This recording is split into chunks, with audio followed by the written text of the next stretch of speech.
Hello po mga kababayan, si Dante Maravillas.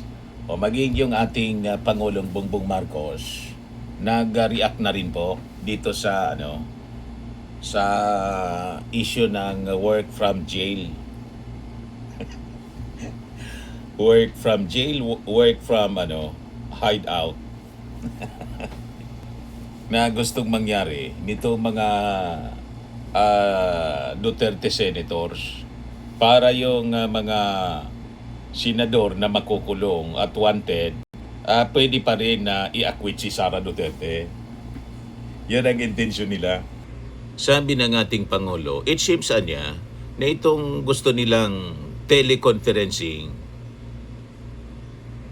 only applicable anya kay Senator Bato para makaboto dahil nagtatago siya. O di ba malinaw? Gusto lang nilang makaboto si Bato de la Rosa at saka yung iba pang mga senador kasi nagtatago. At yung mga senador na makukulong dahil sa pandarambong, gusto pa rin nilang makaboto. Ano yon? Kaya dito sa report mga kababayan ng GMA News, Pangulong Bongbong Marcos hindi pabor sa mosyon na amyendahan ang rules ng Senado upang paintulutan ang pagdalo sa sesyon via teleconferencing. I disagree with that. I understand we had to do it in COVID because there was a health risk, sabi ng ating Pangulo. Pati si PBBM po nakisali na sa issue.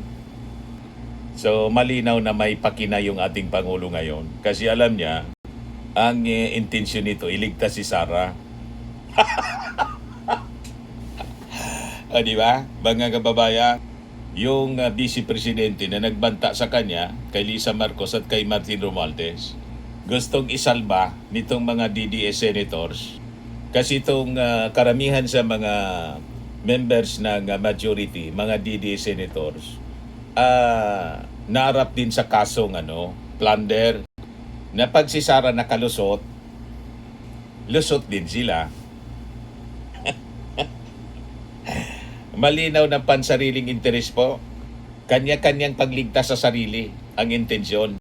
Malusutan yung mga kinasadlakan nila na pagsasamantala sa kaban ng bayan. Si Sara Duterte, corruption ang issue. Yung maling paggamit ng confidential funds, bribery at pagbabanta sa ating Pangulo, destabilization.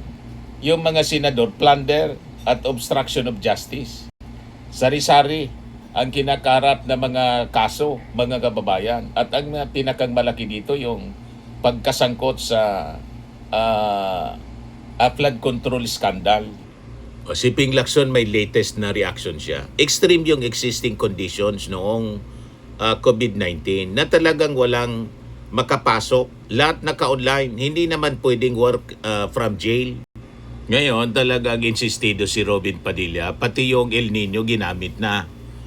Maagang 2027, tinatayang aabot sa sukdulan ang fenomeno na ito na may seryosong banta na lumala maging isang napakalakas, very strong o matinding kaganapan ng El Nino. Akala ko ba proactive ang dating majority?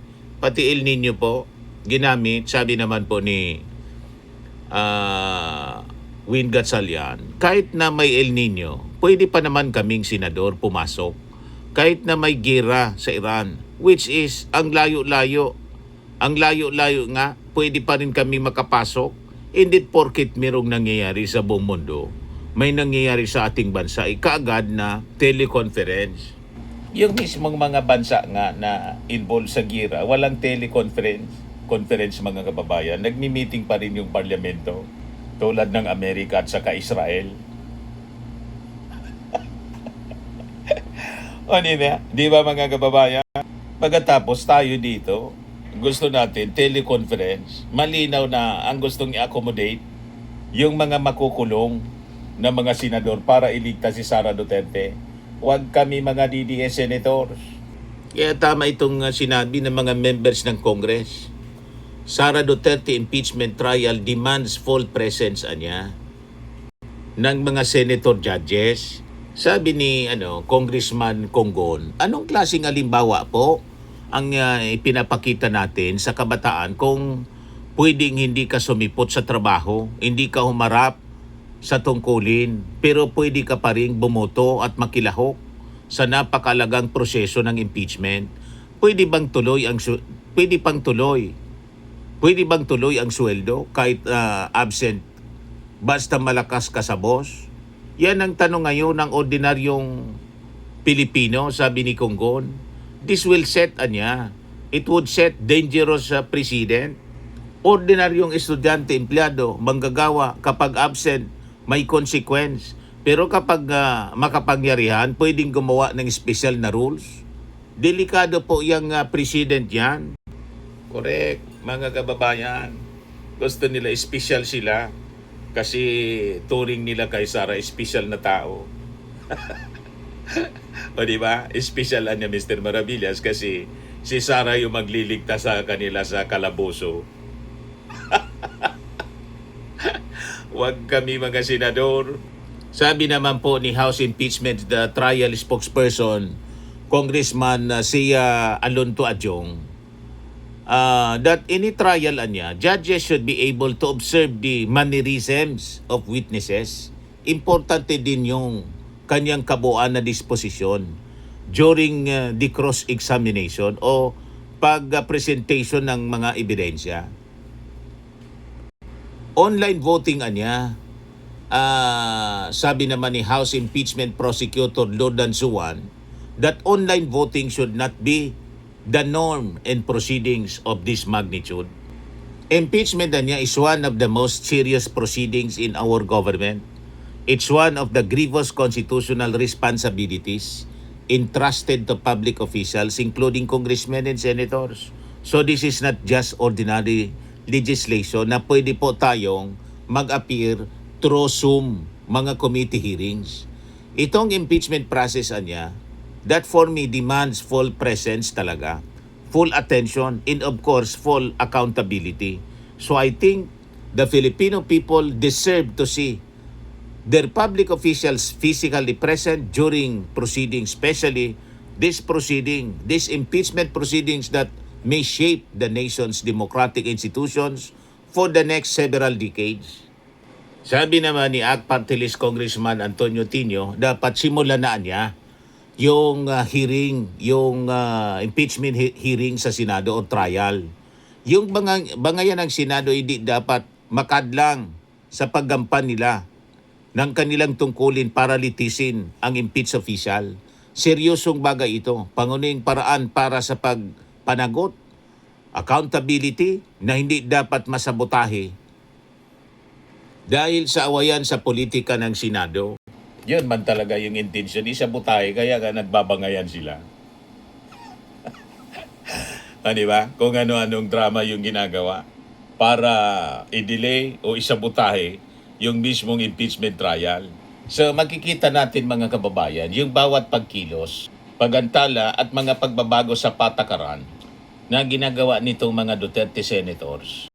Malinaw po na hindi para sa diwa ng katarungan, kundi isang sistematikong sabotahe para iligtas po si Sara Duterte at patayin yung pananagutan sa konstitusyon. Wag tayo pong papayag sa ganitong mga maniobrada nila. Ginagawa nila ito para gusto nilang sirain po yung momentum ng impeachment.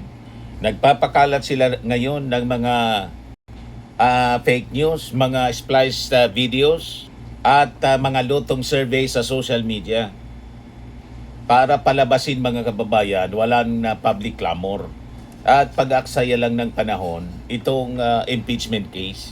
Ngayon ang tanong, sino yung magkikinabang mga kababayan kapag ang atensyon ng bansa ay nilalayo sa constitutional charges ng Vice Presidente? Di ba malinaw na ang sagot mga kababayan, yung mga tiwaling opisyal na ayaw mabuking yung mga anomalya? So gumagawa sila ng mga drama ngayon, ng mga distraction at binabaliktad nila yung kwento. Pinapalabas nila na ito ay political persecution at weaponization of justice. Yan mismo, mga kababayan, ang narrative na pinapakalat ni Amy Marcos. Amy hates political persecution versus allies in Senate majority. Hindi lang dito sa Senate majority, pati kay Sara Duterte. Dahil sa mga kaso, mga kababayan, na final, yung mga plunder cases, ang gustong mangyari ni Amy, yung mga mandarambong sa gobyerno, wag lang pong papanagutin. Tuloy lang ang nakawan. Payag kayo sa ganon? Kasi papalabasin nila political persecution. Kasi mga kasama nila sa Senate majority, yung mga sangkot. Ngayon, ano ang modus po dito po sa sa Zoom attendance? Gusto nila teleconferencing para intact po yung tracing boto ng Senate majority. So ang senaryo, mga kababayan, ipipilit talaga ng mga tuta ni Sara sa Senado na payagan ang pagpalit sa rules para paintulutan po yung virtual attendance at online voting habang nagaganap yung trial. Ngayon, ano ang katotohanan dito, mga kababayan? Gagawin nila ito kasi alam nila na posibleng makulong ang ilang mga majority senators at isa-isa na nga po, mga kababayan, na makukulong. At para makount pa rin yung boto ni Bato de la Rosa na nasa pagtatago ngayon. So kahit nasaan sila, nasa jail o nasa pagtatago, gusto nila intact yung tracing boto na kailangan para po harangin yung impeachment. Harangin yung mga ebidensya para i-absuelto si Sara Duterte.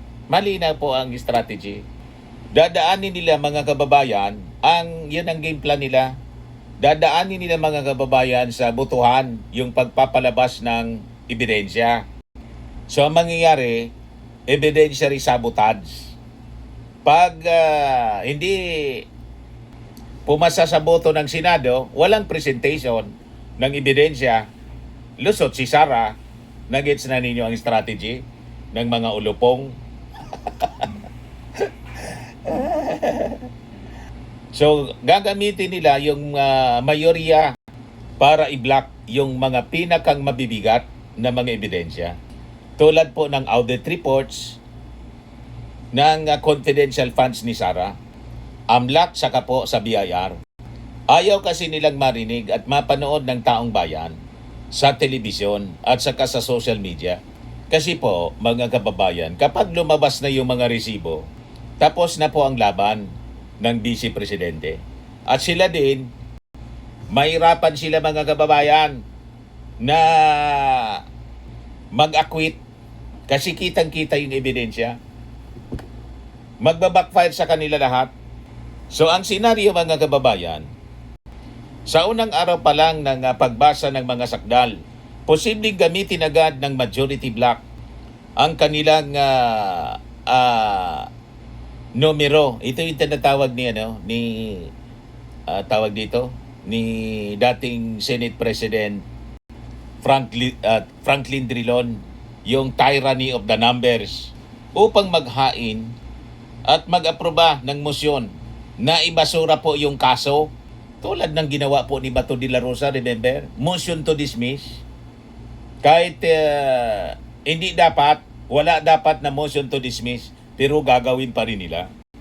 Magmamotion sila to dismiss sa dahilang insufficient in form and substance. Yan ang gagawin nila. Kahit yan dapat, hindi, mga kababayan, na sa Senado, kasi na-determine na po ng Congress yung sufficiency in form and substance. Madaling sabi, garapalan po yung gagawin nila. Mga garapal na po ito, mga senador. Grabe kasi yung desperation nila kasi majority sa kanila may kanya-kanyang mga kaso. So ito yung mabilis, mga kababayan, na pamamaraan ng sabotahe na plano nilang gawin. So bago pa man makapagsalita yung mga testigo, papatayin na po nila yung impeachment trial gamit yung kanilang kapangyarihan sa Senado para maprotektahan yung kanilang amo, si Sara Duterte. Pero bilang mga senator judges, mga kababayan, Ang mga senador ay may sinumpaang tungkulin sila sa ilalim ng ating konstitusyon na maging patas dapat. Walang kinikilingan. At dapat sana itaguyod nila yung katotohanan. Pero po yung kasalukuyang gawi po nitong majority bloc ay tahasang kabastusan po sa institusyon. Yun mismo yung naging description, mga kababayan ni Frank Drilon, tahasang kabastusan sa institusyon ng Senado at insulto sa batas. Binabalahura na nila mismo yung ating konstitusyon. Ang impeachment po ay hindi isang ordinaryong panukalang batas na pwedeng idaan po sa ligalig ng palakasan ng numero o padamihan ng numero. Ito po ay isang quasi-judicial proceeding. Ang paggamit ng tyranny of numbers para lang harangin ng mga ebidensya tulad ng galing sa AMLAC, BIR at COA bago pa man ito mapakinggan ay tahasan pong paglabag sa due process at pag-abuso po sa kapangyarihan. Itong modus na gusto nilang isulong po ay desperado nilang hakbang. Kaya gusto nilang baguhin yung rules ng Senado. Gusto nilang payagan yung mga nagtatago o mga makukulong na senador na makapagboto pa rin through Zoom. Ito po ay tahasang pag-isa sa dangal ng Senado. Ginawa na nilang katatawanan yung silyo ng Senado para lang sa politikal na proteksyon ng isang pamilya. Kung ang isang akusado, mga kababayan, sa ordinaryong korte, hindi maaring mag-zoom mula sa selda para po iabsuelto ang sarili o kasapakat niya. Bakit papayagan itong mga senador na gawin ito? Isa po siyang matinding legal anomaly, mga kababayan. And a bad precedent. Bad and dangerous precedent, mga kababayan. Sa ilalim ng batas, ang pagpigil sa paglabas ng mga ebidensya ay indikasyon po ng pagkakasala. Ibig sabihin, guilty. Kaya pinagtatakpan. Kung walang itinatagong nakaw na yaman sa AMLAC po at BIR records, hindi dapat matakot ang mga senador na ilabas ito. So ang posibleng pagboto ng majority senator na i-block ang paglabas ng ebidensya ay pag-amin, mga kababayan, na sadyang may krimeng naganap na pilit nilang itinatago. Tama po, mga kababayan? Ang motion to dismiss ay isang pag-amin sa kawalan ng delikadesa. Ang pagtangkang pagbasura, mga kababayan, pagtangkang ibasura yung kaso na hindi man lang tinitingnan yung mga ebidensya o sa mailalim sa paglilitis ay isa pong duwag na shortcut, and it is a mockery of justice na malinaw. So pinatutunayan lang ng lahat ng ito na ang Duterte Bloc ay hindi mga hukom, kundi mga abogado ni Campanilla at bodyguard ni Sara na nakaupo mismo sa loob ng Senado. Yun ang nakakalungkot. So ipaalala natin sa mga senador na ang Senado, mga kababayan, ay hindi po pribadong korporasyon ng pamilya Duterte. At saka yung impeachment court ay hindi po siya playground para sa kanilang manipulasyon.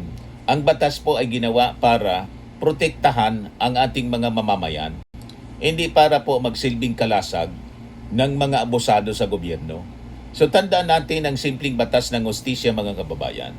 Ang walang itinatago, wala dapat na ipangamba. Kung malinis ang konsensya ni Sara Duterte, ayan dapat niya ang Kamara na maglatag ng mga ebidensya. Ayan dapat na magsalita yung AMLAC at dapat harapin yung paglilitis, hindi sa likod ng Zoom screen o sa ilalim ng saya nitong mga sunod-sunurang mga senador. So ang sagot, mga kababayan, sa mga tanong, kung sino yung magkikinabang sa pagpapahina sa impeachment trial laban kay Sara Duterte, walang iba si Sara mismo at iba pang mga kurakot na nakasampa sa kanyang balikat. Yan yung malinaw, mga kababayan. Kaya maging yung ating Pangulo talagang napariak na. Ito yung latest 1 minute ago. President Marcos Jr. says he had watched with horror the recent Senate fiasco and never did he imagine that the legislative chamber would descend to that level. I watched with horror that the Senate has become this. I look at my other fellow senators. Madalas kaming nagtinginan ni E.S. Ralph. Ganyan ba tayo noong senador tayo? Mayroon ba tayong ganyan na ginagawa? Hindi tayo ganyan. Paano nangyari? Yung Senado hindi na kagaya noong panahon natin dahil nagpipersonala na eh. Naging personal. Ang babaw na ng usapan. And I never imagined that the Senate would descend into this kind of what's happening right now. The Senate is now sheltering fugitives from justice. How did that happen? Ganon yung naging pagkadismaya, mga kababayan ng ating Pangulo. Nabubulok na po yung Senado. So, hinog na siya. Hindi nga hinog nabubulok na siya para i-abolish, mga kababayan.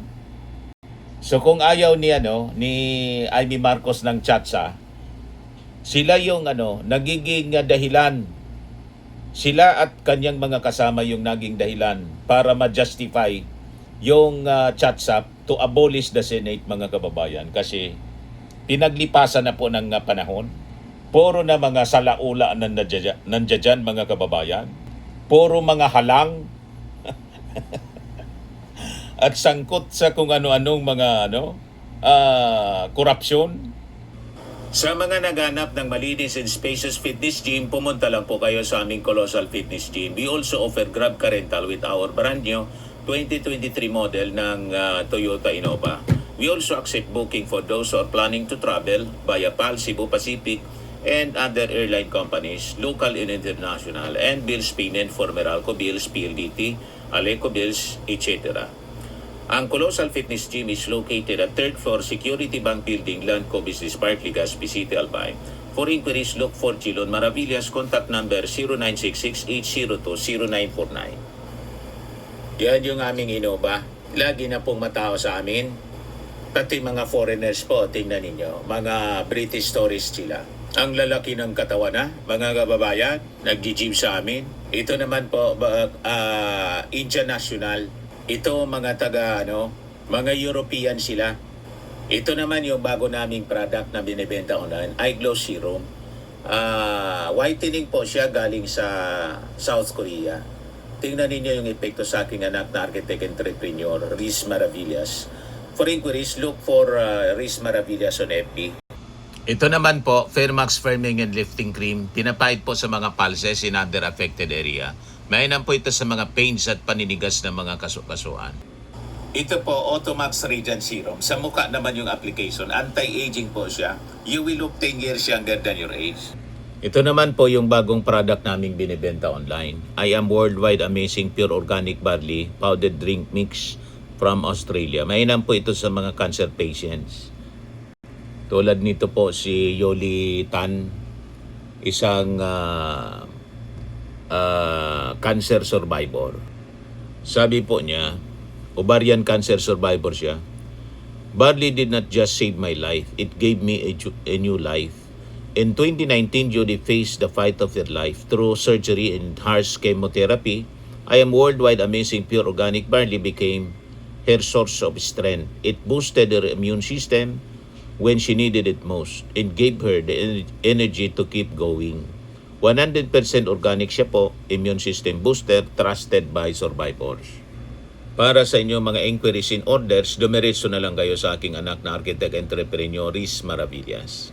Sa mga mahilig naman po sa mga imported bags and wallets, dumiretso na lang kayo po kay Ma'am Eileen Rosales, Eileen Closet, nakabase siya po sa Amerika.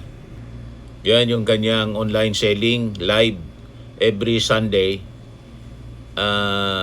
from 7 o'clock in the evening onwards. Pwede kayong Philippine time, pwede kayong mag-message sa kanya.